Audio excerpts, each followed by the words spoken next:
പിതാവിന്റെയും പുത്രന്റെയും പരിശുദ്ധാത്മാവിന്റെയും നാമത്തിൽ ആമേൻ. അമ്മേ പരിശുദ്ധ അമ്മേ, അമ്മേ പരിശുദ്ധ ദൈവമാതാവേ, കൃപാസനത്തിലൂടെ ഞങ്ങൾക്കും ഞങ്ങളുടെ ദേശത്തിനും അമ്മ മധ്യസ്ഥം തേടി തന്ന എല്ലാ അനുഗ്രഹങ്ങൾക്കും കൃപകൾക്കും ഞങ്ങളിപ്പോൾ ഹൃദയം നിറഞ്ഞ നന്ദി പറയുന്നു. അമ്മേ പരിശുദ്ധമ്മേ, ദൈവമാതാവേ, 2004 ഡിസംബർ 7 ഉച്ചകഴിഞ്ഞ് 2:30 കൃപാസനത്തിൽ സംഭവിച്ച അമ്മയുടെ പ്രത്യക്ഷപ്പെടലിനെ കുറിച്ച് തിരുസഭയ്ക്ക് സമർപ്പിച്ചിരിക്കുന്ന പഠനരേഖകളുടെ സഭാത്മകമായ പഠനം ആരംഭിക്കുവാൻ ഞങ്ങൾ പ്രാർത്ഥിക്കുന്നു. അമ്മേ പരിശുദ്ധമേ, ഭൂസ്വർലോകങ്ങളുടെ രാജ്ഞിയായ അങ്ങേയ്ക്ക് ഭൗമ സംരക്ഷണത്തിനായി പ്രപഞ്ചപ്രകൃതിയെ തന്നെ തിരുസഭ പ്രതിഷ്ഠിക്കുവാൻ ഈ പ്രത്യക്ഷീകരണം വഴി ഇടയാക്കണമേ. പരിശുദ്ധമേ, ജപമാല മാതാവേ, സകല കൃപാസനം പ്രാർത്ഥനയോടും ചേർത്ത് ഞങ്ങളിപ്പോൾ പ്രാർത്ഥിക്കുന്ന ഈ കുടുംബത്തിന്റെ പ്രത്യേക നിയോഗം മക്കളെ, അമ്മയുടെ പ്രത്യക്ഷീകരണത്തിന്റെ ഈ അനുഗ്രഹവേളയിൽ ഞങ്ങൾക്ക് സാധിച്ചു തരുവാൻ കനിയണമേ. ആമേൻ. വിശ്വാസ പ്രമാണം. സർവശക്തനായ പിതാവും ആകാശത്തിന്റെയും ഭൂമിയുടെയും സൃഷ്ടാവുമായ ദൈവത്തിൽ ഞാൻ വിശ്വസിക്കുന്നു. അവിടുത്തെ ഏകപുത്രനും ഞങ്ങളുടെ കർത്താവുമായ ഈശോ മിശിഹായിലും ഞാൻ വിശ്വസിക്കുന്നു. ഈ പുത്രൻ പരിശുദ്ധാത്മാവിനാൽ ഗർഭസ്ഥനായി കന്യകാമറിയത്തിൽ നിന്ന് പിറന്ന് പൊന്തിയോസ് പീലാത്തോസിന്റെ കാലത്ത് പീഡകൾ സഹിച്ച് കുരിശിൽ തറയ്ക്കപ്പെട്ട് മരിച്ച് അടക്കപ്പെട്ട് പാതാളങ്ങളിൽ ഇറങ്ങി മരിച്ചവരുടെ ഇടയിൽ നിന്ന് 3-ാം നാൾ ഉയർത്ത് സ്വർഗത്തിലേക്ക് എഴുന്നള്ളി സർവശക്തിയുള്ള പിതാവായ ദൈവത്തിന്റെ വലതുഭാഗത്തിരിക്കുന്നു. അവിടെ നിന്ന് ജീവിക്കുന്നവരെയും മരിച്ചവരെയും വിധിക്കുവാൻ വരുമെന്നും ഞാൻ വിശ്വസിക്കുന്നു. പരിശുദ്ധാത്മാവിലും ഞാൻ വിശ്വസിക്കുന്നു. വിശുദ്ധ കത്തോലിക്കാ സഭയിലും പുണ്യവാന്മാരുടെ ഐക്യത്തിലും പാപങ്ങളുടെ മോചനത്തിലും ശരീരത്തിന്റെ ഉയർപ്പിലും നിത്യമായ ജീവിതത്തിലും ഞാൻ വിശ്വസിക്കുന്നു. ആമേൻ. സുഖസ്ഥനായ ഞങ്ങളുടെ പിതാവേ, അങ്ങയുടെ നാമം പൂജിതമാകണമേ. അങ്ങയുടെ രാജ്യം വരണമേ. അങ്ങയുടെ തിരുമനസ് സ്വർഗത്തിലെ പോലെ ഭൂമിയിലും ആകണമേ. അന്നു വേണ്ടുന്ന ആഹാരം ഇന്ന് ഞങ്ങൾക്ക് തരണമേ. ഞങ്ങളോട് തെറ്റ് ചെയ്യുന്നവരോട് ഞങ്ങൾ ക്ഷമിക്കുന്നത് പോലെ ഞങ്ങളുടെ തെറ്റുകൾ ഞങ്ങളോടും ക്ഷമിക്കണമേ. ഞങ്ങളെ പ്രലോഭനത്തിൽ ഉൾപ്പെടുത്തരുതേ, തിന്മയിൽ ഞങ്ങൾ രക്ഷിക്കണമേ. ആമേൻ. നന്മ നിറഞ്ഞ മറിയമേ, സ്വസ്തി. കർത്താവ് അങ്ങയുടെ കൂടെ സ്ത്രീകളിൽ അങ്ങ് അനുഗ്രഹിക്കപ്പെട്ടവളാകുന്നു. അങ്ങയുടെ ഉദരത്തിൻ ഫലമായി ഈശോ അനുഗ്രഹിക്കപ്പെട്ടവനാകുന്നു. പരിശുദ്ധ മറിയമേ, തമ്പുരാന്റെ അമ്മേ, പാപികളായ ഞങ്ങൾക്ക് വേണ്ടി ഇപ്പോഴും ഞങ്ങളുടെ മരണസമയത്തും തമ്പുരാനോട് അപേക്ഷിക്കണമേ. ആമേൻ. കർത്താവേ, നിന്റെ ഉന്നതമായ നാമത്തിന് സ്തോത്രം ചെയ്യുന്നു. കർത്താവേ, നിന്റെ വിശുദ്ധ പൗരോഹിത്യത്തെ മഹത്വപ്പെടുത്തണമേ. കർത്താവെ, സഭയിലുള്ള സാന്നിധ്യം പ്രകടമാക്കണമേ. 40 വർഷം ഞാൻ അർപ്പിച്ച കൃപാനയുടെ യോഗ്യതയാൽ കൃപാസന അൾത്താറെ ജീവനോടെ പ്രത്യക്ഷപ്പെട്ട പരിശുദ്ധ അമ്മയുടെ മാധ്യസ്ഥത്തിലെ ഞാൻ മക്കളെ ആശീർവദിക്കുന്നു. ഈശോയെ, എവിടെയെങ്കിലും യാത്ര ചെയ്യുന്ന മുമ്പ് ഇതൊന്ന് കൂടിയിട്ട് പോണവരുണ്ട്. ഈശോയെ, അവർ മക്കളുടെ ഇന്നത്തെ മുഴുവൻ യാത്രകൾ ഞാൻ അങ്ങേക്ക് ഏൽപ്പിക്കുന്നു. അവരുടെ കണ്ണുനീര് ഉപ്പണം കർത്താവെ. അവർ പോകുന്ന ഇടങ്ങളിൽ നീ അവിടെ കൂടെ പോകണം. പലരും ഒറ്റക്കാണ്. പലരും അവർ ഒറ്റക്ക് പോയിട്ട് നടക്കാത്ത പല കാര്യങ്ങൾക്ക് വേണ്ടിയാണ് പോണത്. ഓഫീസിലായാലും കോളേജിലായാലും സ്കൂളിലായാലും പരീക്ഷയ്ക്കായാലും ജോലിക്കായാലും ഇൻ്റർവ്യൂവിനായാലും മറ്റ് റവന്യൂ ആയിട്ടുള്ള കാര്യങ്ങൾക്കായാലും കർത്താവ് അങ്ങയുടെ മക്കൾ പോകുന്ന ഇടങ്ങളിലെല്ലാം I come with you wherever you go. മുഖത്തെ ആവേശപ്പെടുത്തുന്ന അങ്ങയുടെ അഭിഷേക വചനമാണ്. നീ എവിടെ പോയാലും ഞാൻ നിലകൊണ്ടാകും. കർത്താവെ, ഞങ്ങൾ ആഴമായത് വിശ്വസിച്ചുകൊണ്ട് കർത്താവ് ഈ മക്കൾ നിന്നെയും കൊണ്ടുപോകാൻ ഇടയാക്കണമേ. അമ്മേ പരിശുദ്ധമേ, സമയത്തിൻ്റെ അധികാരി സഞ്ചാരി മാതാവേ, അങ്ങയുടെ മക്കളുടെ കൂടെ സഞ്ചരിക്കണമെന്ന് പ്രാർത്ഥിക്കുന്നു. പിതാപുത്രനും പരിശുദ്ധാത്മാവായ സർവേശ്വര എന്നേക്കും ആമേൻ. നിക്കോദേമോസിനോടാണ് ആദ്യം സംസാരിക്കുന്നത്. എന്താണ്? ആത്മാവിൽ ജനിക്കുന്നത് ആത്മാവാണ്, ജഡത്തിൽ നിന്ന് ജനിക്കുന്നത് ജഡമാണ്. എന്നിട്ട് ഈ ഇവിടെ വിഷയത്തിൽ ഞാൻ നിക്കോദേമോസിനെ കുറിച്ച് പറയുമ്പോൾ ജഡമെന്നാണ് ഈശോ പറഞ്ഞുകൊണ്ട് വരണതേ. അതാണ് വിഷയം. ഇദ്ദേഹത്തെ യഥാർത്ഥത്തിൽ നമ്മൾ ഈ ജഡം എന്നുള്ള വാക്ക് ഉപയോഗിക്കണം ഇപ്പോഴാണ് ഈശോ.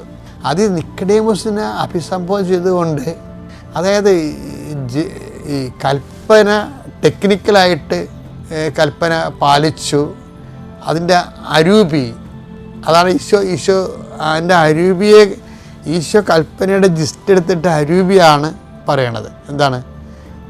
എല്ലാത്തിനും ദൈവത്തെ സ്നേഹിക്കുക, നിന്നെപ്പോലെ തന്നെ നിന്റെ അയൽക്കാരനെ സ്നേഹിക്കുക എന്നുള്ള സംഭവത്തിന് അതാണ് അരൂപി എന്ന് പറയുന്നത്. ഇവർ അത് വിട്ട് കളഞ്ഞിട്ട് ഇവർക്ക് സ്വർഗം അടിച്ചു മാറ്റാൻ വേണ്ടി കൽപ്പനകളെ അത് കൂടുതൽ ഭാരപ്പെട്ടതാക്കിയിട്ട് അവർക്ക് മാത്രം അത് പാലിക്കാൻ പറ്റുന്ന രീതി കൽപ്പനകൾക്ക് വ്യാഖ്യാനപ്പിരിവ് നൽകിയിട്ട് ഇവരത് പാലിച്ച് സംതൃപ്തി അടയുന്ന ഒരു അവസ്ഥയിലേക്ക് വരുമ്പോഴാണ് ഇന്ന് ഈശോ ജഡമെന്ന് വിളിക്കുക. എന്നിട്ട് പറയും ആത്മാവിൽ ജനിക്കുന്നത് ആത്മാവാണ്, ജഡത്തിൽ നിന്ന് ജനിക്കുന്നത് ജഡമാണെന്ന് പറയും. അപ്പം ശരിക്കും പറഞ്ഞാൽ നമ്മൾ വളരെ ശ്രദ്ധിച്ചില്ലെങ്കിൽ നമ്മൾ ഈ അനുഷ്ഠാനങ്ങളെല്ലാം നടത്തി ജഡമായിട്ട് ജീവിക്കും. ജഡമാണ് ഈ ജഡത്തിൻ്റെ നമ്മൾ ശരിക്കും സഭയിലെ ആൾക്കാർ നമ്മൾ ഇൻട്രാക്ട് ചെയ്യുമ്പോൾ നമുക്ക് മനസ്സിലാകും. അത് സങ്കടകരമായൊരു തിരിച്ചറിവാണ്. ഈ 50 അല്ലെങ്കിൽ 60% ജഡമാണ് ശരിക്കും പറഞ്ഞാൽ. ദൈവത്തെ കാണുന്നതും അവരുടെ ദൈവത്തോട് അടുക്കുന്നതും ദൈവത്തിൻ്റെ കാര്യങ്ങൾ മനസ്സിലാക്കി ജീവിതത്തിൽ ദൈവത്തിന് ഒഴിഞ്ഞു പോകാൻ വേണ്ടി ഒരു നടപ്പാത നമ്മളിപ്പോൾ ഉണ്ടാക്കിയിട്ട് നാഷണൽ ഹൈവേ ഒക്കെ ഉണ്ടാക്കിയപ്പോൾ ഒരു സൈഡിലൂടെ നടപ്പാത ഉണ്ടാക്കിയിട്ടുണ്ട്. അത് മനുഷ്യർക്ക് പോകാൻ വേണ്ടിയാണ്, വാഹനത്തിന് പോകാനല്ല. ഇതുപോലെ നമ്മുടെ ജീവിതത്തിലും ഒരു ദൈവത്തിന് സൈഡ് ചേർന്ന് എവിടെയെങ്കിലും പോയി രക്ഷപ്പെടാൻ വേണ്ടി ഒരു നടപ്പാത ഉണ്ടാക്കിയിട്ടുണ്ട്. അവിടെ പ്രാർത്ഥനയും കുരിശിൻ്റെ വഴിയൊക്കെ കാര്യമായിട്ട് നടന്നുകൊള്ളും. ഈ വാഹനങ്ങൾ പോകണ നടുക്കൂടിയാണ്. അവിടെ മനുഷ്യൻ്റെ കള്ളത്തരങ്ങളും കുതന്ത്രങ്ങളും അതുപോലെ തന്നെ ആക്രാന്തങ്ങളും ഇതെല്ലാം മെയിൻ സ്ട്രീമിലാണ് പോണത്. അതുകൊണ്ടാണ് അതിനാണ് ജഡമെന്ന് പറയുന്നതിൻ്റെ കാരണം. നിങ്ങളിപ്പോൾ പെന്തക്കോസ്തിലേക്ക് പോകുമ്പോൾ കർത്താവ് ഇയാളെയാണ് ആദ്യം ട്രീറ്റ് ചെയ്യാനതെന്ന് ഓർത്തേക്കണം. നിക്കോദേമോസ് എന്ന് പറയുന്നത് നമ്മൾ തന്നെയാണ് അവിടെ. അപ്പം നിക്കോദേമോസിനെ ട്രീറ്റ് ചെയ്യുകയാണ് ശരിക്കും ഇനി മുന്നോട്ടുള്ള വഴികളിലേക്ക്. ഇനി ഓരോരുത്തരുടെ ഈശോ എടുത്തെടുത്ത് ട്രീറ്റ് ചെയ്യണേ കാണാം. ഇപ്പം 4-ാമത്തെ അധ്യായത്തിൽ ചെല്ലുമ്പോൾ ഈശോ സമരക്കാരത്തെ ട്രീറ്റ് ചെയ്യും. 5-ാമത്തെ അധ്യായത്തിൽ ചെല്ലുമ്പോൾ ബെത്സൈദാക്കുളത്തിലെ രോഗിയെ ട്രീറ്റ് ചെയ്യും. ഇത്രയും ട്രീറ്റ്മെൻറ്റ് കഴിഞ്ഞതിന് ശേഷമാണ് ഈശോ ദിവ്യകുർബാനയുടെ ഡിസ്കോഴ്സിലേക്ക് പോണത്. വളരെ ചിട്ടപ്പെടുത്തിയാണ് യോഹന്നാൻ അത് വളരെ ശ്രദ്ധയോടെയാണ് ചെയ്യണത്. ഞാൻ പറഞ്ഞു വരുന്നതിൻ്റെ കാര്യം, നമുക്ക് ഈ ടോക്കിന് പരിമിതികളുണ്ട്. ഈ അച്ഛൻ ഇപ്പോൾ സ്റ്റോപ്പ് ചെയ്യും. അപ്പോൾ എന്താ വിഷയം എന്ന് പറഞ്ഞാൽ നമുക്കിതിൻ്റെ ഒരു ഭാഗങ്ങൾ കണ്ടുകൊണ്ടിരിക്കുക. കാര്യം എനിക്ക് വളരെ നിർബന്ധമാണ് അച്ഛൻ്റെ നിങ്ങൾ എല്ലാവരും നിങ്ങൾ ഈ ടോക്ക് രാവിലെയുള്ള ശുശ്രൂഷ കൂടുന്നത് പ്രാർത്ഥനയ്ക്ക് വേണ്ടിയാണ് കൂടുതൽ. അതുകൊണ്ട് ഞാൻ ശരിക്കും ഉപവസിച്ചും രാത്രി പ്രാർത്ഥിച്ചും വെളുപ്പ് എഴുന്നേറ്റ് പ്രത്യേകം പ്രാർത്ഥിച്ചും ഞങ്ങൾക്കിവിടെ കർത്താവിൻ്റെ അടുത്ത് ഇതൊരു എൻ്റെ മുറിയുടെ മുകളിൽ ഈ സൈലൻ്റ് സെനക്കളെന്നും പറഞ്ഞ് വളരെ നിശബ്ദമായി ഇരുട്ട് കുത്തിയ ഒരു ദിവ്യകാരുണ്യ ആരാധന സംഗീതമുണ്ട്. അവിടെ ലൈറ്റൊന്നുമില്ല. അവിടെ മണിക്കൂറുകളോളം ഞങ്ങൾ ഇരിക്കും, സ്റ്റാഫ് എല്ലാം ഇരിക്കും, അരമണിക്കൂർ. അപ്പം ഞാൻ 2-3 സമയത്ത് അവിടെ പോയിരിക്കും. അതിൽ അങ്ങനെ കർത്താവുമായിട്ട് ആലോചിച്ചും ചിന്തിച്ചും പ്രാർത്ഥിച്ചാണ് നിങ്ങളോട് പല കാര്യങ്ങളും സംസാരിക്കുന്നത്. അപ്പം നിങ്ങളോട് സംസാരിക്കുമ്പോൾ നിങ്ങൾ ചെയ്യേണ്ടതെന്ന് വെച്ചാൽ നിങ്ങൾ ചുമ്മാ ഒരു വയറന്മാരായിട്ട് പോകരുത്. മറിച്ച് കർത്താവ് പറഞ്ഞ പോലെ ആത്മാവിൽ നിന്ന് ജനിക്കുന്നത് ആത്മാവും ജഡത്തിൽ നിന്ന് ജനിക്കുന്നത് ജഡവുമാണ്. അപ്പം ജഡികമായിട്ട് തന്നെ പോയാൽ നമ്മൾ ജഡികമായിട്ട് തന്നെ മരിക്കും. അതുകൊണ്ട് പെന്തക്കോസ്തിലേക്ക് പോകുമ്പോൾ നമ്മൾ ആത്മാവിൽ വളരുന്നതിനെക്കുറിച്ച് ചിന്തിക്കുകയും അതിന് പറ്റുന്ന രീതിയിൽ നിങ്ങൾ ജഡത്തെ പാകപ്പെടുത്തുകയും ചെയ്യണം. അപ്പം ആത്മാവിനെ ജഡത്തെ പാകപ്പെടുത്താൻ വേണ്ടിയാണ് ശരിക്കും ഈ കൽപ്പനകളെല്ലാം വന്നത്. ജഡത്തെ പാകപ്പെടുത്തിയെടുക്കാൻ. പക്ഷേ ഉള്ള ഒരു പ്രശ്നം എന്ന് പറയുന്നത് ഇപ്പം ഒരു കല്ലും ഒരു കാറ്റും തമ്മിൽ വല്ല മാർഗമുണ്ടാവും. തമ്മിൽ തണി രണ്ടല്ലേ. അപ്പം അതുകൊണ്ട് ഈശോ എന്താ പറഞ്ഞത്, ജഡത്തെ പാകപ്പെടുത്താൻ ഈശോ പറഞ്ഞു വെച്ചാൽ ദൈവം ആത്മാവാണെന്നതിൻ്റെ നമ്മൾ വായിച്ചില്ലേ 4:24 യോഹന്നാന്റെ സുവിശേഷം. ദൈവം ആത്മാവാണ്. ദൈവം ആത്മാവാണ്. അവിടുത്തെ ആരാധിക്കുന്നവർ ആത്മാവിലും സത്യത്തിലുമാണ് ആരാധിക്കേണ്ടത്. അപ്പം ഈ ആത്മാവായ ദൈവം എന്താ ചെയ്തതെന്ന് വെച്ച് കഴിഞ്ഞാൽ ജഡമായ മനുഷ്യർ ഇൻട്രാക്ട് ചെയ്യാൻ വേണ്ടി ഈ മെറ്റീരിയലാണല്ലോ, ഈ മെറ്റീരിയലിന് ദൈവം ഡിവിനൈസ് ചെയ്തെടുക്കും. ദൈവത്തിന് പ്രവർത്തിക്കാൻ പറ്റുന്ന രീതിയിലെടുക്കും. അതെങ്ങനെ എടുക്കണമെന്ന് വെച്ച് കഴിഞ്ഞാൽ അതാണ് ഈ 3:16 പറയണത്. തൻ്റെ ഏകജാതയെ നൽകാൻ തക്ക വിധം ദൈവം അത്രമാത്രം ലോകത്തെ സ്നേഹിച്ചു. എന്തെന്നാൽ അവനിൽ വിശ്വസിക്കുന്ന ഏവനും നശിച്ചു പോകാതെ നിത്യജീവൻ പ്രാപിക്കുന്നതിന് വേണ്ടി തന്റെ ഏകജാതനെ നൽകാൻ തക്കവിധം ദൈവം ലോകത്തെ അത്രമാത്രം സ്നേഹിച്ചു. അപ്പൊ നമ്മൾ ഓർക്കും ഈ ഏകജാതനിലൂടെ ചെയ്തത് എന്താണെന്ന് വെച്ച് കഴിഞ്ഞാൽ ദൈവത്തിൻ്റെ സ്നേഹം ഈ നമ്മളിലേക്ക് ഇപ്പോൾ കറണ്ട് കടത്തി വിടുന്ന പോലെ ദൈവസ്നേഹം കടത്തി വിട്ടിട്ട് ഈ മെറ്റീരിയലിനെ ശരിക്കും സ്പിരിച്വലൈസ് ചെയ്താണ് ഈ കണ്ടത്. മെറ്റീരിയലിന് അപ്പം നമ്മളിൽ ദൈവത്തോട് സ്നേഹത്തിൻ്റെ ലെവല് വർദ്ധിക്കുന്നതനുസരിച്ച് നമ്മളാകുന്ന ജഡം മെറ്റീരിയലിന് സ്പിരിച്വലൈസ് ആകും. അങ്ങനെ വന്നു കഴിഞ്ഞാൽ ഉള്ള ഗുണമെന്ന് വെച്ച് കഴിഞ്ഞാൽ ദൈവത്തിന് കമ്മ്യൂണിക്കബിൾ ആകും. അല്ലെങ്കിൽ ജഡമായിട്ടിരിക്കും, ദൈവമായിട്ടിരിക്കും. ഇതിൻ്റെ അകത്ത് ഇൻ്റർ കമ്മ്യൂണിക്കേഷൻ ഒന്നും നടക്കത്തില്ല. അപ്പോൾ നമുക്കുള്ള ഒരു പരിശുദ്ധാത്മാവിനെ സ്വീകരിക്കാനും ആത്മാവിനെ നിറയാനും വളരാനുള്ളൊരു മാർഗം ക്രിസ്തുവിലൂടെ വെളിപ്പെട്ട സ്നേഹത്തിൻ്റെ സാക്ഷിയായി മാറാൻ വേണ്ടി നമ്മൾ ബോധപൂർവ്വം ശ്രമിക്കണം. ഒന്ന് പ്രാർത്ഥിച്ച്, കർത്താവായ ദൈവമേ ജഡമായ എന്നെ ദൈവത്തോട് കമ്മ്യൂണിക്കേറ്റ് ചെയ്യാൻ പറ്റുന്ന ഒരു വ്യക്തിയായി മാറ്റുന്നതിന് ദൈവം കണ്ടുപിടിച്ച ഏറ്റവും വലിയ രഹസ്യമായ ക്രിസ്തുവിലൂടെ വെളിപ്പെട്ട ദൈവസ്നേഹത്തിന്റെ സാക്ഷിയായി ആ സ്നേഹം കൈമാറുന്ന സാക്ഷിയായി എന്നെ വളർത്തി പെന്തക്കോസ്ത അനുഭവത്തിലേക്ക് എന്നെ ഒരുക്കണമേ. നല്ല പാല് ഏതാണെന്ന് ചോദിച്ചു കഴിഞ്ഞാൽ മലയാളി ഓട്ടോമാറ്റിക്കായിട്ട് പെട്ടെന്ന് പറയുന്ന സിമ്പിൾ ഉത്തരം എന്താണ്? നല്ല പാല് ഏതാണെന്ന് ചോദിച്ചു കഴിഞ്ഞാൽ ഏത് പാലിനാണ് വെള്ളം കുറവ് അതായിരിക്കും നല്ല പാല്.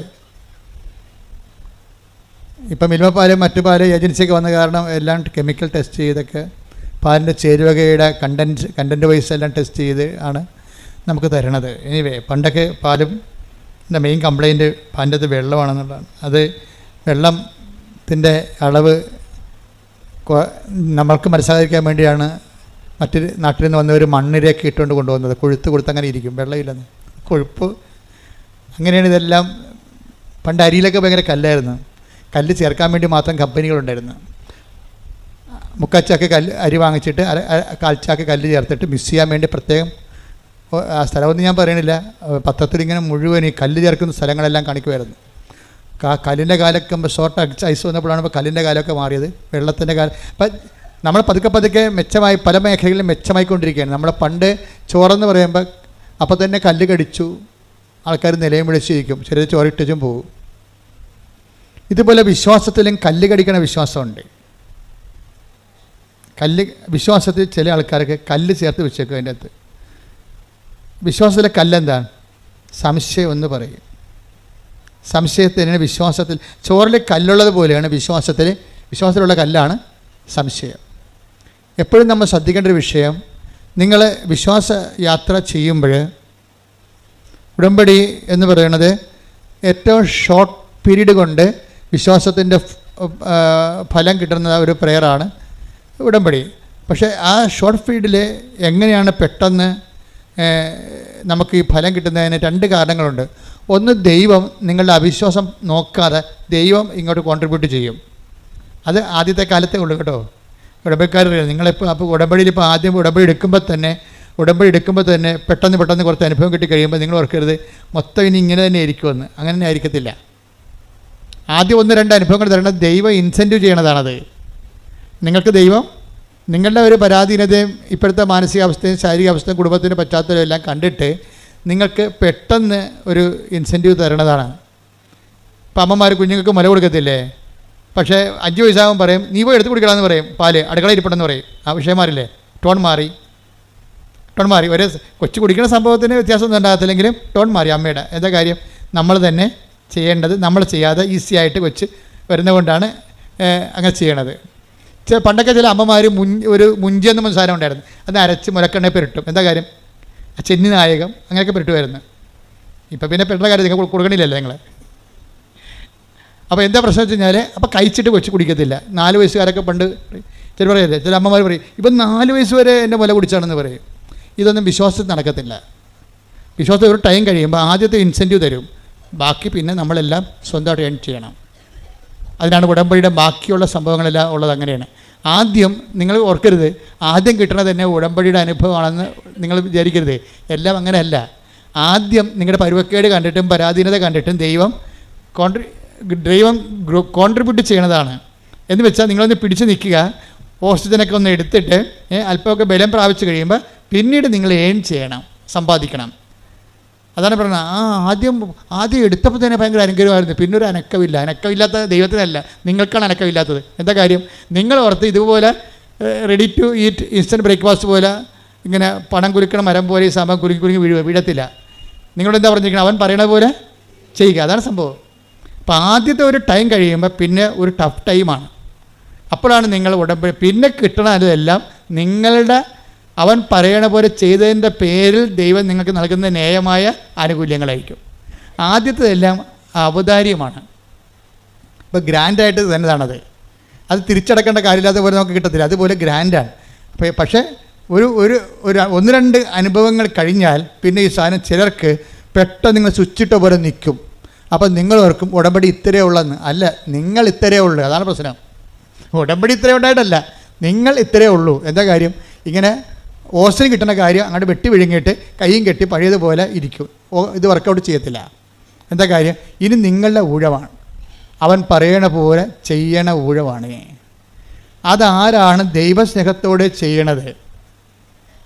ദൈവസ്നേഹത്തോടെ ചെയ്യണമെങ്കിൽ ആദ്യം വേണ്ടത് സംശയങ്ങൾ ഇല്ലാത്ത ഒരു വിശ്വാസം രൂപപ്പെടുത്തിയെടുക്കണം. പല ആൾക്കാർക്കും വിശ്വാസമുണ്ട്, പക്ഷേ പകുതി 50% സംശയവും 50% വിശ്വാസമാണ് ഉള്ളത്. അപ്പോൾ നിങ്ങളെപ്പോഴും വിശ്വാസം വർദ്ധിപ്പിക്കാൻ വേണ്ടി പ്രാർത്ഥിക്കും. അങ്ങനെ അത് പ്രാർത്ഥിക്കുന്നത് തെറ്റില്ല. പക്ഷേ നിങ്ങൾ വിശ്വാസത്തിൻ്റെ അടുത്ത് മാത്രം മെക്കാനിസം കാണിച്ചാൽ റിപ്പയർ ചെയ്താൽ ഈ സാധനം വർക്കൗട്ട് ചെയ്യത്തില്ല. നിങ്ങളെന്താ കാര്യമാണ് അതിൽ നിങ്ങൾ ചെയ്യേണ്ടത്? സംശയം ദൂരീകരിക്കാൻ വേണ്ടി പ്രാർത്ഥിക്കണം. ഈ സംശയം ദൂരീകരിക്കണമെങ്കിൽ എന്ത് ചെയ്യണം? സ്നേഹത്തിൻ്റെ ലെവൽ കൂടിയാൽ മാത്രമേ സംശയം ദൂരീകരിക്കത്തുള്ളൂ. ചില ഭാര്യമാർക്ക് കെട്ടകാലം വരെ സംശയമാണ്. എന്താ കാര്യം? ഇവിടെ വർത്തമാന രീതികളൊന്നും അവളോട് ആത്മാർത്ഥത ഉള്ളതായിട്ട് അവർക്ക് തോന്നിയിട്ടില്ല. എന്താ പ്രശ്നം? അങ്ങനെ വരാൻ കാര്യം അതാ. ചില ഭാര്യമാർക്കും തിരിച്ചു വരും, ഭർത്താക്കന്മാർക്കും തിരിച്ചു വരും. ഇങ്ങനെ സംശയം വെച്ച് കഴിഞ്ഞാൽ ഈ സ്നേഹം കുറയുന്ന പോലെ അവർക്ക് തോന്നിയാൽ പിന്നെ സംശയം കൂടിക്കൊണ്ടേയിരിക്കും. ഡിമാൻഡുകൾ ചില ലേഡീസ് എപ്പോഴും പറയത്തില്ലേ, അത് വാങ്ങിക്കണം ഇത് വാങ്ങിക്കണം എന്നൊക്കെ. കാര്യമൊന്നും ഉണ്ടാകത്തില്ല, അവർക്ക് ആവശ്യമില്ലായിരിക്കും. എന്നാലും മേടിക്കണം എന്ന് പറയുന്നത് സ്നേഹമാണ്. ലവ് ലെവലാണ് വർദ്ധിപ്പിക്കേണ്ടത്. ഉടമ്പടിയുടെ ഒരു ജീവശാസ്ത്രം, ബയോളജി ഓഫ് ദി കവനൻറ്റ്, അതിൻ്റെ ഗ്രോത്ത് വരുന്ന, അത് വളർന്നു വരുന്ന ഒരു ജീവശാസ്ത്രം അങ്ങനെയാണ്. സംശയങ്ങൾ കുറഞ്ഞുകൊണ്ടിരിക്കാൻ നോക്കുമ്പോൾ അത് സംശയം കുറയ്ക്കണമേ എന്നല്ല പ്രാർത്ഥിക്കേണ്ടത്. പ്രശ്നം എന്താണ്? സ്നേഹം കൂട്ടണമേ. പക്ഷേ സ്നേഹം അതിനൊരു കുഴപ്പമുണ്ട്. ഞാൻ സ്നേഹിക്കുന്നു എന്ന് പറഞ്ഞാലൊന്നും ദൈവം ഏക്കത്തില്ല. ഇന്നല്ലെങ്കിൽ നാളെ തെളിയിക്കാൻ പറയും. അങ്ങനെയാണ് 3 പ്രാവശ്യം 10 ദിവസത്തോട് ചോദിച്ചു. അപ്പോൾ 10 ദിവസം അവസാനം പറഞ്ഞു സ്നേഹിക്കുന്നു അങ്ങേക്കെല്ലാം അറിയാമല്ലോ, എന്നാൽ തല കഴുക്കാൻ പാടും മരിക്കാൻ പറയും. അപ്പോൾ പണി കിട്ടും. മനസ്സിലായില്ലേ? സ്നേഹിക്കുന്നു 10 ദിവസം 3 പ്രാവശ്യം പറഞ്ഞ്. പക്ഷേ തൽക്കാലത്തൊക്കെ ആ പാഠം അവിടെ വെച്ച് ടെസ്റ്റ് അവിടെ വെച്ച് അവസാനിക്കുകയാണ്. പക്ഷേ അത് കർത്താവ് പറയും, നീ പറഞ്ഞൊക്കെ ഞാൻ അംഗീകരിച്ചു, പക്ഷേ ഇതിനൊരു ടെസ്റ്റ് ഉണ്ട്. അതെന്താണ്? എനിക്കിട്ട കുരിശ് തല കഴുക്കാൻ പാടാതെ നിനക്കിട്ടും. അപ്പം നീ എന്ത് പറയും? അതാണ് സ്നേഹം. ചെല്ലണതല്ല, ചെയ്യണതാണ് സ്നേഹം. മനസ്സിലായില്ല? അതുകൊണ്ടാണ് അവൻ പറയണ പോലെ ചെയ്യാൻ പറയണത്. കർത്താവിൻ്റെ നാമത്തിൽ അവൻ്റെ സ്നേഹത്തെ പ്രതി നമ്മൾ എന്ത് ചെയ്തു എന്നാണ് ദൈവം നോക്കണത്. പ്രാർത്ഥിക്കുക. കർത്താവായ ദൈവമേ, നിന്റെ സ്നേഹത്തിൽ വളരാൻ, വിശ്വാസത്തിൽ ഉയരാൻ, സംശയം കുറക്കാൻ എന്നെ സ്നേഹത്തിന്റെ പ്രവൃത്തികളുടെ സുവിശേഷത്തിന്റെ സാക്ഷികളാക്കണമേ.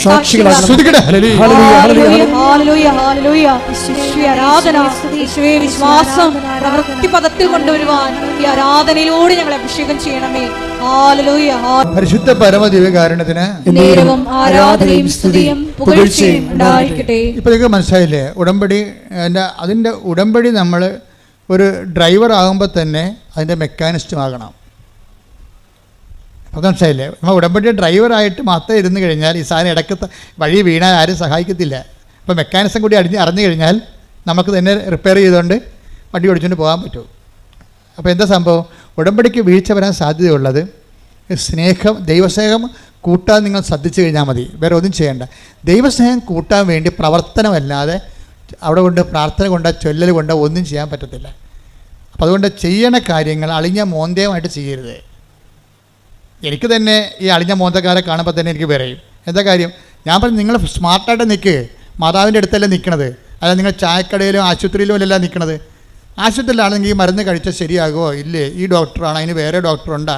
പല ഡോക്ടറിനെ കുറിച്ച് നമ്മളോട് പല ആൾക്കാർ പറഞ്ഞിരിക്കണ കാരണം നമ്മളൊരു ആശുപത്രി ഇത് തന്നെ ആയിരിക്കുമോ നമ്മുടെ യഥാർത്ഥ ഡോക്ടർ, ഇത് തന്നെ ആയിരിക്കും ആശുപത്രി, ഇങ്ങേര് തന്നെ കുറിച്ച് തന്നെ ആയിരിക്കും കറക്റ്റ് മരുന്ന്, അങ്ങേര് കുറിച്ച് തന്നെ കറക്റ്റായാൽ പോലും നമുക്ക് അങ്ങനെ സംശയമായിരിക്കും.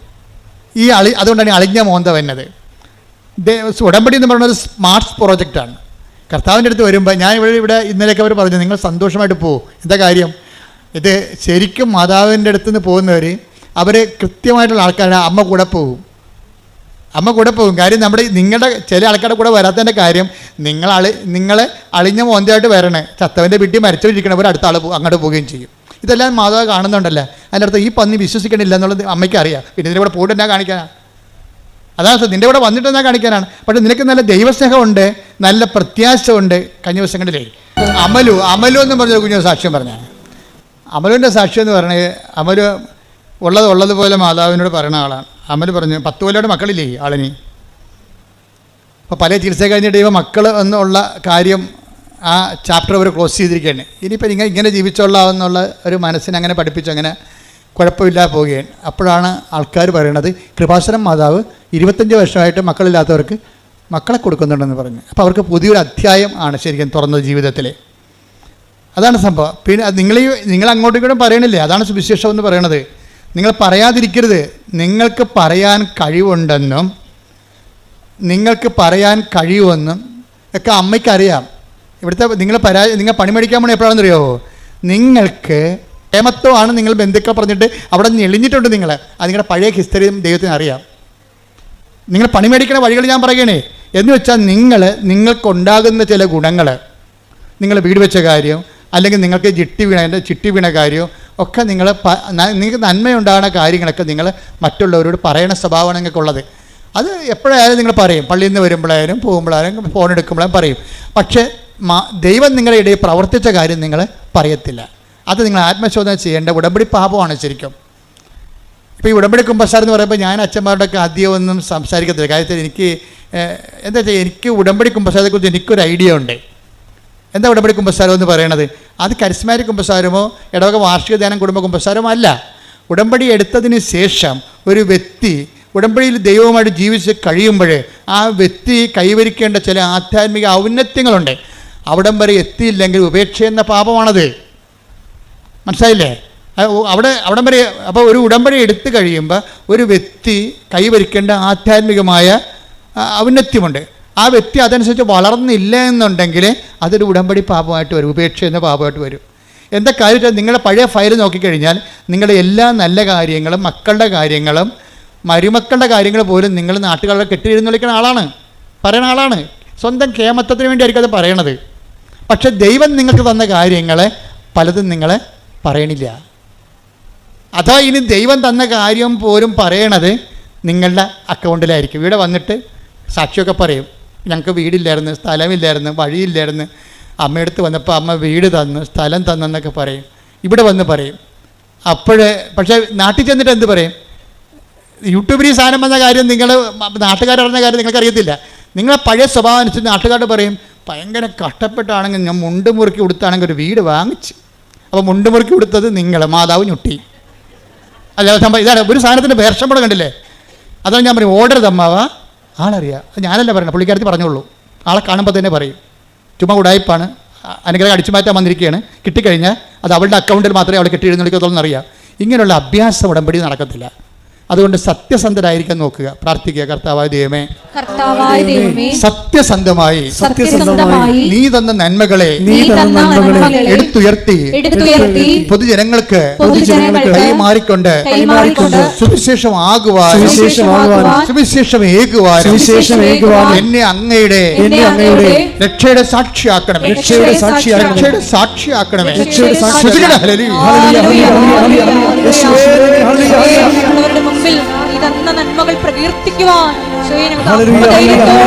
അപ്പോൾ ഉടമ്പടി ഒരു ടൈം ബൗണ്ട് ആയിട്ടുള്ള പ്രെയറാണ്. 90 ദിവസമാണ് ഫസ്റ്റ് യൂണിറ്റ് എന്ന് പറയണത്. First unit. അപ്പോൾ 90 ദിവസത്തിനുള്ളിൽ നിങ്ങൾക്ക് എന്ത് സംഭവിക്കുന്നു എന്നുള്ളതല്ല വിഷയം.